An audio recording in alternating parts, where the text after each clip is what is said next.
I built this gorgeous video flying around my local city hall using Google Earth Studio. I'm going to show you how I did it right now. Alright, once you log into Google Earth Studio and complete the little form at the very beginning, you arrive at this little big map of the world and a moving background. So to get started, what I'm going to do is not choose blank project. I'm going to click on this down arrow and choose quick starts. This quick start gives me options of both zoom to, orbit, point to point, and spiral. In this case, I'm going to do orbit. I'm going to orbit around a certain building, which is my local city hall. So my orbit is going to say start. And what I'm going to do is I'm going to type City Hall for Savannah, Georgia. So I'll say City Hall and say Savannah. It picks the city of Savannah, East Bay Street. And almost like magic, City Hall appears in my little video screen at the very top. Now what I'm going to do is that, whoa, I did zoom in. So if I use the mouse on my Mac Magic Mouse, if I move up, I can zoom in. If I move back, I can zoom out. Didn't mean to do that, but hey, it does happen on those magic mouses. If I go forward, now what I get is I get the rotation around a point of axis. Now what I can also do is if I don't like it too much, I can also adjust the radius and the target altitude and the overall altitude. So if I want to choose the radius, what that does, it moves it way, way, way, way in.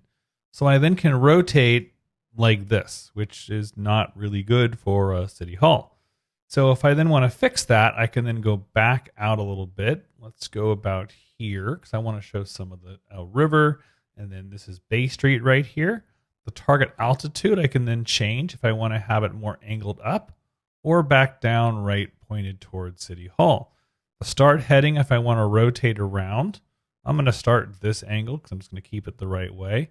And then the altitude can change if I want to go down or if I want to go up. Now also Savannah, Georgia is pretty unique. So it's very, very, very flat. So I could rotate around this way and show that the overall altitude of the area is entirely flat. That to me doesn't show much, and then it kind of disappears the building. So this altitude doesn't really work from my point of view. I want almost that 3/4 perspective angled shot, maybe go a little bit higher in the overall building, right about there. And then I can also have my radius be a little bit closer if I wanted it. And so now I get a really peaceful view of the overall city of Savannah, no buildings blocking it, and it shows it fitting into the line streets of downtown Savannah, Georgia. So after that, what I can do is I can then say, okay, how long I want this to play for. If it plays for longer, it's slower. If it plays for shorter, then it's faster. I'm going to say 60 seconds just for a rounded number. And you can see if I click on it, let's go 90 seconds. You can see it slows down really, really, really slow. In this case, we'll just go about 75 actually for this one. So it's moving a little bit faster, but not too slow for it to then go, oh my God, it's a drag. After that, I'm going to hit the big green arrow. And now what I get is I get more of the overall radius view, and I also get City Hall. I can do a lot right here and take it up even a further notch. So what this is my timeline. Now it goes in frames. So if I move my view, you can see, let me move this one out here. I'll move it this way. There we go. And so now what I get, I decided to go back in. That's just the way it's going to have to work, which is over. Oh, I know what it was. Never mind.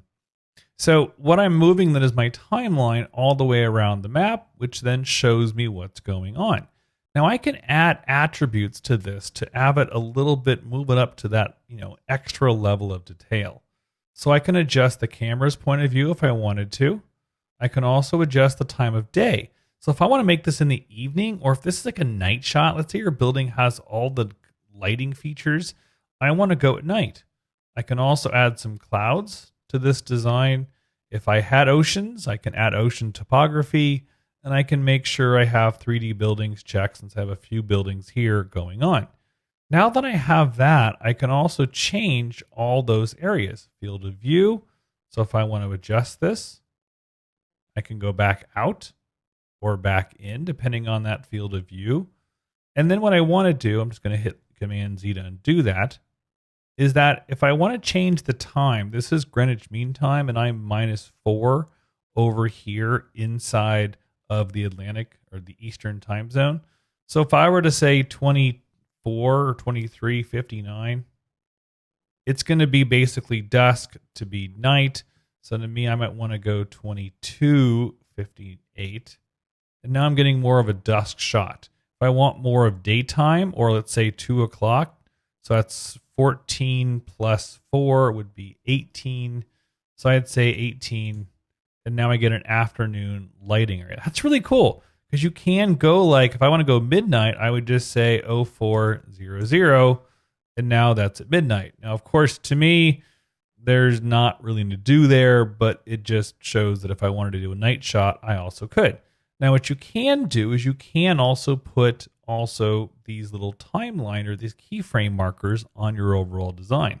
So if I wanted to go from night to morning, I could start at 4 o'clock, set the time zone or set the date clock, and then as I rotate around, I can also set a marker and then say 1400. And what's going to happen is that it's going to get brighter. Whoa, there it goes. Kind of didn't give me a dust shot. It kind of went from night to dark, which is okay, but I'm not loving it. So I'm just going to take out that keyframe and go back here and go from 4 o'clock to, let's say, 1600, which would be then 2 o'clock p.m. Eastern time. That looks much better. It shows a great rotation approach to this design. I'm liking it a lot, but I can always use different keyframes here to move things around. So if I did want to zoom in or zoom out, I'm going to keep it nice and clean for this design, just kind of rotating around the actual building. And now that I've got the finished product, I want to go ahead and hit render to render out the video. So in the render, this is my export. I'm going to say rotation around Savannah's City Hall. So I can either export as an image sequence or render via the cloud a video or an MP4. The dimensions are 1920 by 1080, a standard video size. The position of the attributions, bottom right. Again, I can go top left. If your important information's down here, then I can always move Google Earth to the top. That's always up to you, but you do have to have some kind of attribution going on there. After that, all I have to do is submit this to Google to render. And within about 5-10 minutes, you'll get an email to download the video to use in your personal project.